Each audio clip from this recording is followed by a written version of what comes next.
हैं, जो किसी का वोट बैंक है वो भी शिफ्ट हो सकता है। जातिवाद की राजनीति इस बार 2022 में उस भ्रम को तोड़ा है बीजेपी ने।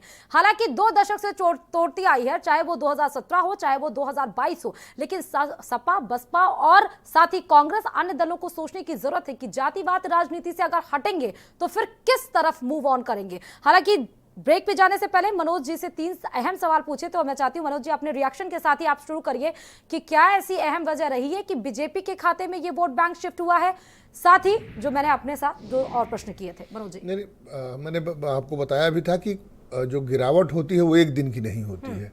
अगर आप देखें तो एक तो जो बीएसपी है, बीएसपी के बारे में एक आम धारणा बनती चली गई कि बीएसपी में, मैंने पहले भी कहा, मैं फिर कह रहा हूं कि बीएसपी में जो टिकटों का बंटवारा होता है वो लेन देन के आधार पर होता है।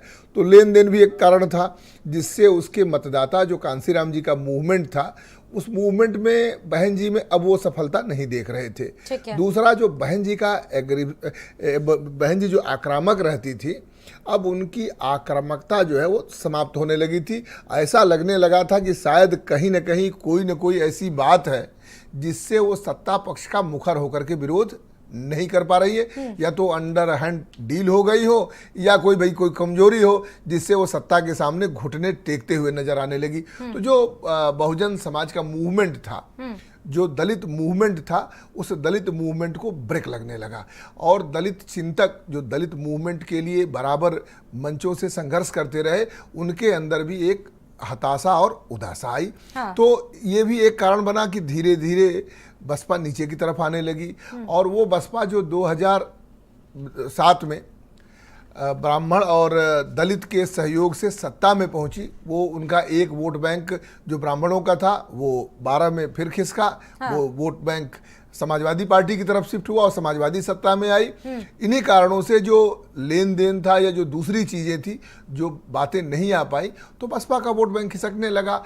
और 12 के बाद फिर एक बार समाजवादी पार्टी के साथ ये जरूर है कि उनका गठबंधन हुआ, लेकिन उस गठबंधन में जमीनी काम बसपा की तरफ से भी कम हुआ और शायद समाजवादी पार्टी को भी उस समय नुकसान उठाना पड़ा था।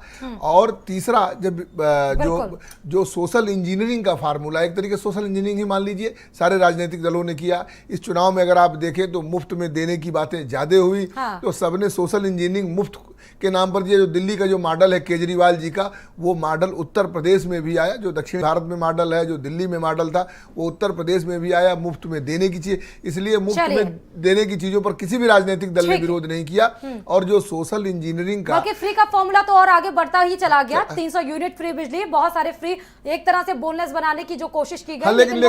लेकिन दलितों को देखिए, उसमें अगर आप एक बड़ी चीज आप देखें तो दलितों को ऐसा लगने लगा कि हमारे घर में 300 यूनिट बिजली। रोकना चाहूंगी, आपके रिएक्शन से मैं वापस आऊंगी, लेकिन 2017 के देखिए, आपको हम आंकड़े दिखा देते हैं। आरक्षित सीटों के यहाँ आंकड़े आप देख सकते हैं कि 2017 में आरक्षित सीटों के देखिए ये आंकड़े क्या होंगे। एक बार देखिए 2017 की आरक्षित सीटों की, 2017 की अगर हम बात करें तो 88% सीट केवल भाजपा गठबंधन ने जीती थी। ये 2017 की आरक्षित सीटों की बात हम कर रहे हैं। और वहीं आपको बता दें 70 सीटें भाजपा गठबंधन ने यहां पर जीती थी, 88 वहां पर आरक्षित सीटें थी। 2017 में बात करें तो सपा ने 7 सीटें वहां पर जीत हासिल की थी, 7 सीटें सपा के खाते में गई थी। ये 2017 की बात कर रहे हैं। बसपा ने 2 सीटें जीती थी। अगर हम बसपा की बात करें तो देखिए बहुत सारी अहम यहां पर हो जाती हैं सीटें, क्योंकि 2017 की बात करें, जिस तरह हम बात कर रहे हैं कि 70 और साथ ही 65 सीटों का जो आंकड़ा हम बता रहे हैं कि किस प्रकार से इंक्रीज और डिक्रीज हुआ है। बहुत सारी अहम योजनाएं, देखिए मनोज जी, हम ये बात कर रहे थे, जैसे आपने बोला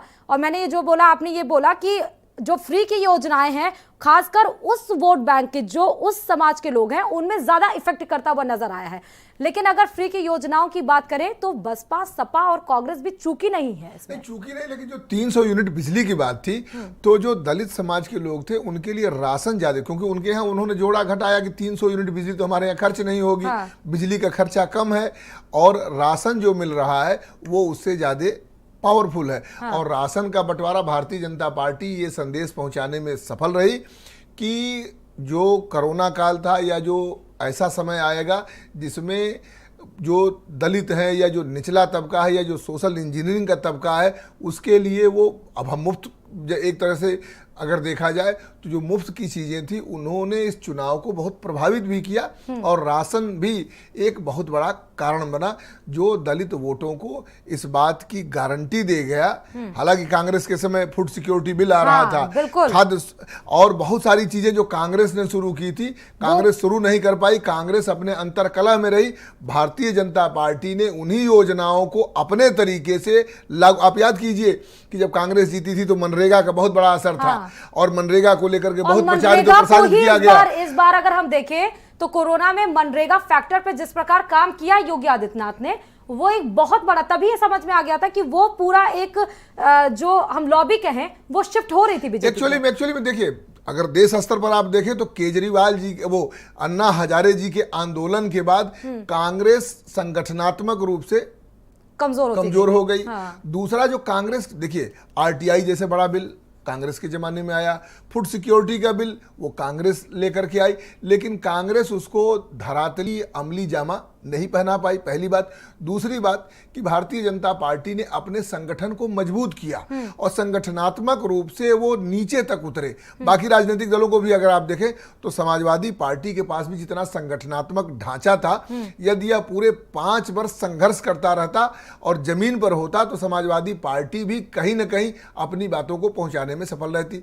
और दूसरी जो सबसे बड़ी बात इस चुनाव में अगर आप देखें तो शुरू में तो मुद्दों की बात हुई, लेकिन धीरे धीरे गर्मी, चर्बी, सर्दी, भाप और मुद्दे भटक गए, और मुद्दों से हट करके कांग्रेस में प्रियंका गांधी जरूर मुद्दों की बात करती रही, लेकिन कांग्रेस के पास, चूंकि उत्तर प्रदेश में एक सच्चाई मान लीजिए कि उत्तर प्रदेश में जो वोट बैंक कांग्रेस का था वो अब शिफ्ट हो चुका है भारतीय जनता पार्टी में, और जो दलित वोट है और जो मुस्लिम वोट, कांग्रेस के पास दलित, मुस्लिम और सवर्णों का वोट हुआ करता था, ब्राह्मण वोट हुआ करता था, अब वो तीनों वोट तीन जगह चले गए। लेकिन दलितों का जो मैक्सिमम परसेंटेज है वो राशन के आधार पर, और बीएसपी में अपनी सुरक्षा न देख करके, और भारतीय जनता पार्टी के लोग यह समझाने में सफल रहे कि योजनाओं का लाभ हम लोगों ने बिना किसी जाति धर्म के दिया है, तो शायद एक जो सहानुभूति और जो सरकार के प्रति विश्वास था वो दलितों में ज़्यादा बढ़ा, और दलित अपने यहाँ अपनी सुरक्षा न दे करके, बीएसपी में सुरक्षा न दे करके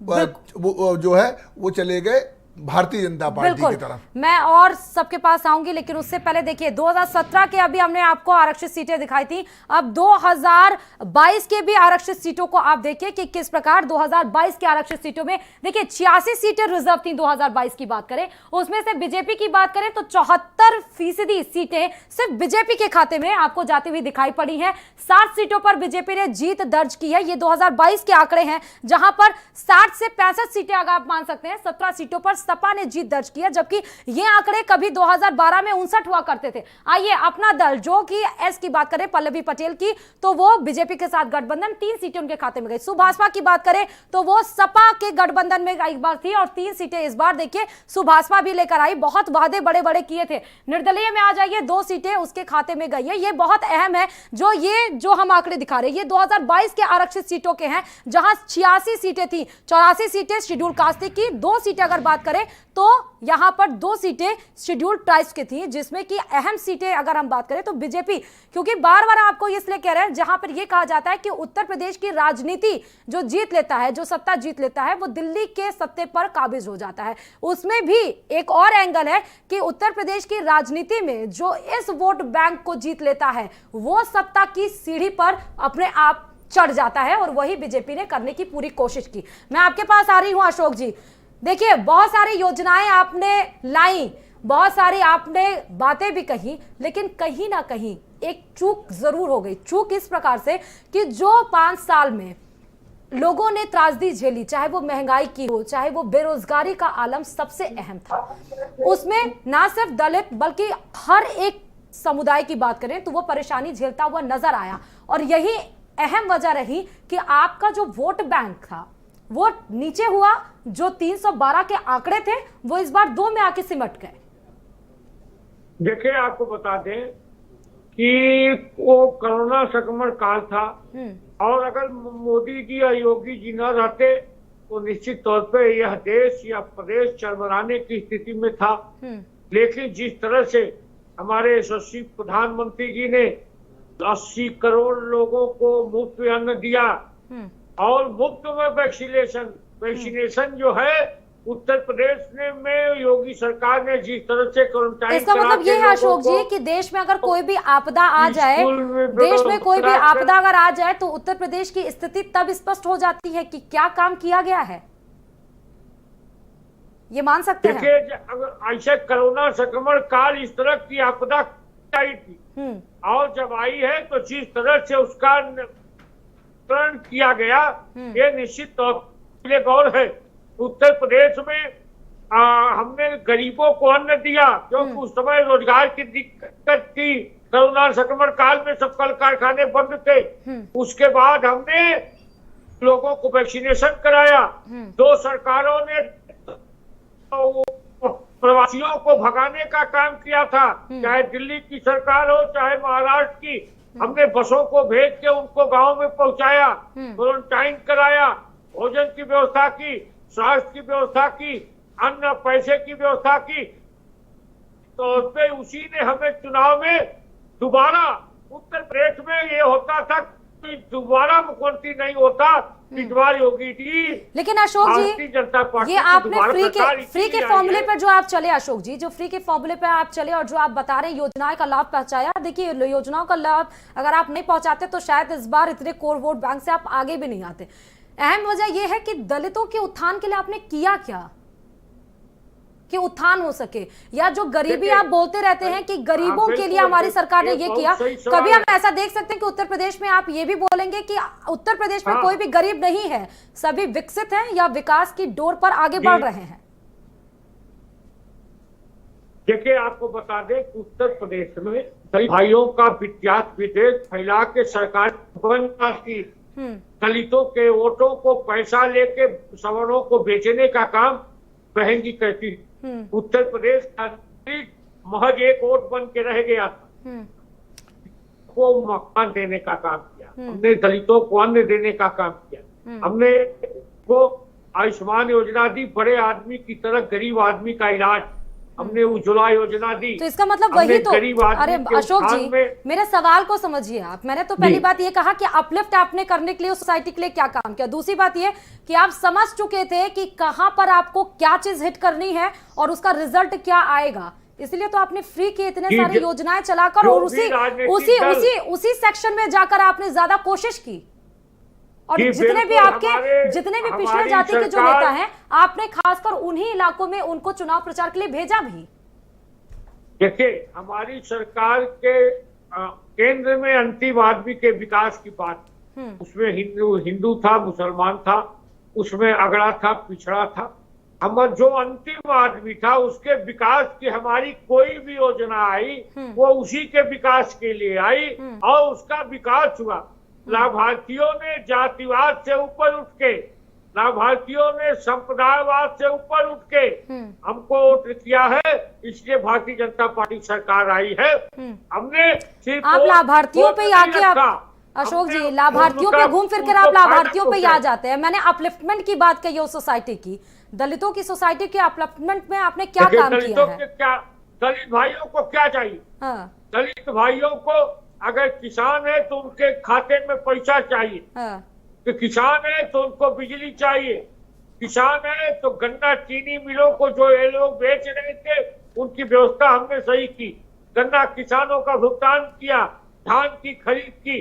अगर वो गरीब है, दलित भाई गरीब है, उसे मकान दिया, दलित भाई गरीब है, अन्न दिया, दलित भाइयों को श्रम योजना, अभी श्रम योजना के अंतर्गत हमने जो कार्ड बनाया, श्रम कार्ड, उसमें दलित हो। मैं अशोक जी आपके पास आऊंगी क्योंकि मुझे जावेद जी के पास भी जाना है और संतोष जी के पास जाना है, लेकिन जावेद जी और संतोष जी के पास जाने से पहले ग्राफिक्स एक बार आप फिर से देख लीजिए। देखिए 2017 में 84 सीटें आरक्षित थी, ये 2017 की 84 सीटें हम आपको बता रहे हैं। 88% भाजपा गठबंधन ने जीती थी 2017 की ये जातिगत आरक्षण सीटें थी। देखिए 70 सीटें भाजपा गठबंधन ने जीती थी अगर हम बात करें 2017 की आरक्षित सीटों में से, और अगर आ जाइए 2017 में सपा ने 7 सीटें ही जीत हासिल कर पाई थी, उसके खाते में सिर्फ 7 सीटें गई थी। बसपा जो core vote bank social engineering के जरिए जो साधने की कोशिश करता है, सिर्फ 2 सीटें गई थी। अपना दल एस ने 3 सीटें पर देखिए वहां पर वो अपने खाते में लेकर आई थी। अब आ जाइए सुभाषपा सोहेल देव की बात कर ले तो 3 सीटें ये जीते थे। ये देखिए 2017 की आरक्षित सीटों की हम बात कर रहे हैं जहां पर 86 सीटें आरक्षित सीटें थी। अब ये आ जाइए कि निर्दलीय प्रत्याशियों के खाते में 1 सीटें गई थी। 2022 में फिर आते हैं, अगर तुलना करें 2017-2022 की तो यहां पर भी 86 सीटें देखिए रिजर्व बताई जा रही थी, जिसमें कि बीजेपी के खाते में 74% सीटें गई, यानी कि इस बार बीजेपी ने 65 सीटों पर अपनी जीत हासिल की है। 60 से 65 सीटों पर यहां पर जीत हासिल की है, 74% यहां पर बीजेपी ने सीट हासिल की है। साथ ही आ जाइए सपा की बात करें जो कभी 17 में 7 सीटें पर लेकर आई थी, 10 सीटों के साथ बढ़त करते हुए 17 पर आई। और अपना दल की बात करें 3 सीटें इनकी देखिए 2017 में भी थी, 2022 में भी 3 सीटें ही गई। सुभाषपा की बात करें 2017 में 3 सीटें थी और इस बार भी 3 सीटें ही आई। और अगर अन्य दल की हम बात करते हैं तो अन्य दल की देखिए पिछली बार 7 सीटें थी, लेकिन इस बार निर्दलीय के खाते में 2 सीटें आई हैं। यह अपने आप में बहुत अहम हो जाती है कि जब हम तुलना करते हैं तो यहां पर स्थिति बिल्कुल स्पष्ट हो जाती है। और जावेद जी मैं आपसे रिएक्शन चाहूंगी कि 2017 में 7 सीटें और इस बार आपने 2022 में 17 से 20 सीटें पाई हैं, बढ़त जरूर बनाई है, लेकिन जो भीड़ हम देख रहे थे, हम ये कह रहे थे कि वो भीड़ जितनी लोगों का जमावड़ा हो रहा था, हालांकि बीजेपी के हाथ पैर आपने फुला दिए थे, वो कहीं ना कहीं सोचने पे मजबूर हो गई थी, लेकिन वो वोट बैंक आपका नहीं बन पाया। क्या ऐसी अहम वजह रही? देखिए श्रुति जी, कोई हार का एक कारण या भीड़ जुटी और वोट में तब्दील नहीं हुई वही एकमात्र कारण नहीं होता। हाँ। पराजय के अनेक कारण होते हैं, उसकी समीक्षा होती है, एनालिसिस करने की आवश्यकता, और उस पर हम लोग चिंतन कर भी रहे हैं, पार्टी का शीर्ष नेतृत्व भी करेगा निश्चित रूप से। तो पहली बात तो ये है, अभी अशोक भाई कह रहे थे तमाम योजनाएं गिना रहे हैं। हाँ। उन योजनाओं का आपने लाभार्थी समूह खड़ा किया। लाभार्थी समूह को आप हम पर आरोप लगाते रहे 300 यूनिट बिजली कहां से देंगे। हाँ। योगी जी ने कहा कि हम बिजली का जो रेट है उसको हम हाफ करेंगे, ये कब से करेंगे? पहला सवाल। हाँ। तो सरकार बन गई है तो हम जनता के सवालों को उठाएंगे जो आप चर्चा कर रहे थे। हालांकि जन सरोकार के मुद्दों से भारतीय जनता पार्टी लगातार बचती रही है, वो दूसरे मुद्दों पर, नकारात्मक मुद्दों पर जिसका कोई लेना देना नहीं था इस चुनाव से, हाँ। उस पर बहस करती रही है। हाँ। मैंने पहले भी पूछा, फिर पूछ रहा हूं कि वो आयुष्मान कार्ड आपदा काल में क्यों नहीं काम आया? आप जिस वैक्सीनेशन की बात कर रहे हैं, इस देश के अंदर कोई पहला वैक्सीनेशन भारतीय जनता पार्टी ने निःशुल्क नहीं कराया है। आप जिस तरीके का वातावरण बनाने का प्रयास करते हैं, क्या चेचा खसरा, मनोज जी भी बैठे हैं, अशोक जी के भी लगे होंगे टीके एक समय पे, हाथ में हो सकता है 3 टीके हो, वो टीके किन बीमारियों से बचाते थे, वो वैक्सीनेशन भी इस देश के अंदर निःशुल्क हुआ है, पोलियो का निःशुल्क हुआ है, लेकिन इस पर जनता पर ये दबाव नहीं बनाया गया कि हमने तुम्हारी जान बचा ली, हम अगर ना होते तो ये देश बर्बाद हो जाता, मोदी जी ना होते तो देश बर्बाद हो जाता।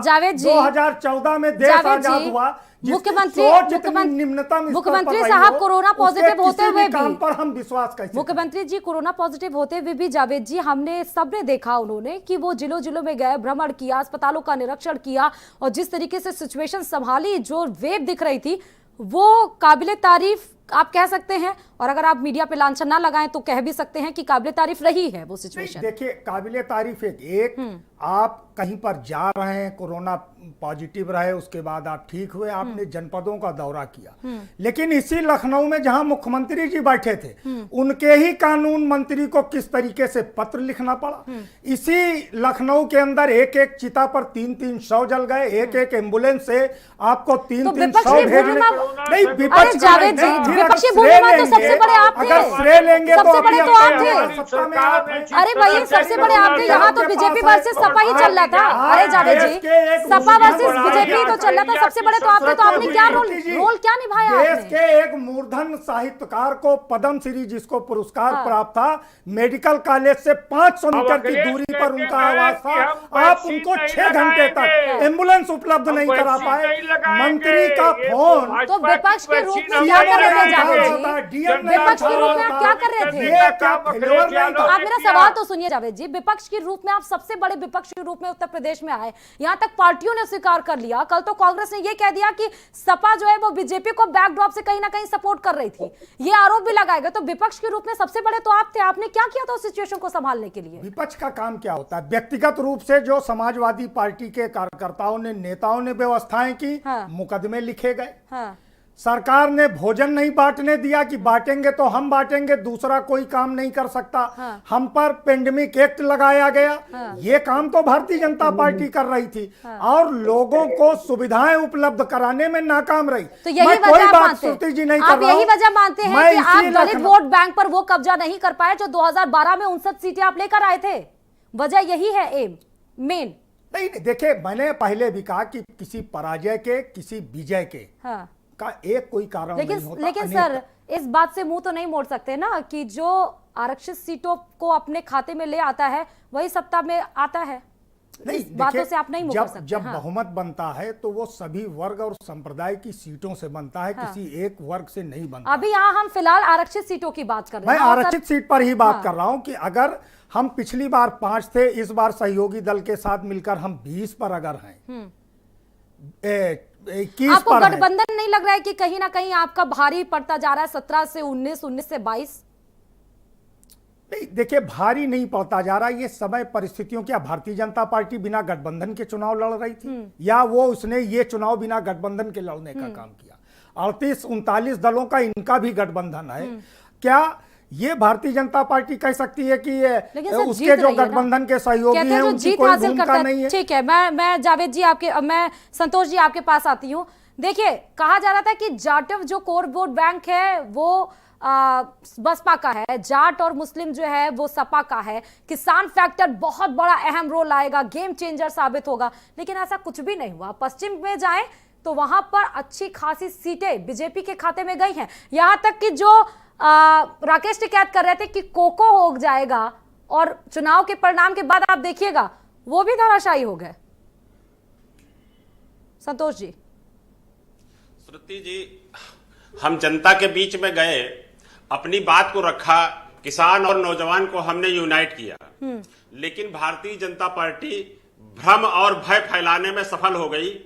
हमारी बात कहीं पे पीछे रह गई है। लेकिन अब इस चुनाव की बात नहीं, अब हम 2024 की तैयारी कर रहे हैं। 2024 में किसान और नौजवान और हमारा दलित समुदाय मिलकर के जितना भी छात्र और बेरोजगार है, ये सब एकजुट होकर के 2024 में हम जो लोकतंत्र है उसको मजबूत करने का काम करने के साथ साथ में उत्तर प्रदेश में जितनी भी हमारी सीटें हैं पार्लियामेंट की, उसको हम जीतने का काम करेंगे। ये चुनाव हो गया, इस चुनाव पे चर्चा करने की बहुत जरूरत नहीं है। अब केवल हमारा नारा यह होगा कि हम 2024 में किस तरीके से उत्तर प्रदेश की जनता को अपनी बात बनवा करके इस बहुत बहुत शुक्रिया संतोष जी। समय हमारे पास नहीं है, मैं अगले चर्चा में जरूर अगर आप मेरे साथ जुड़ेंगे तो मैं आगे के रिएक्शंस आपसे लूंगी उस टॉपिक पे और इंक्लूडिंग दिस टॉपिक ऑल्सो।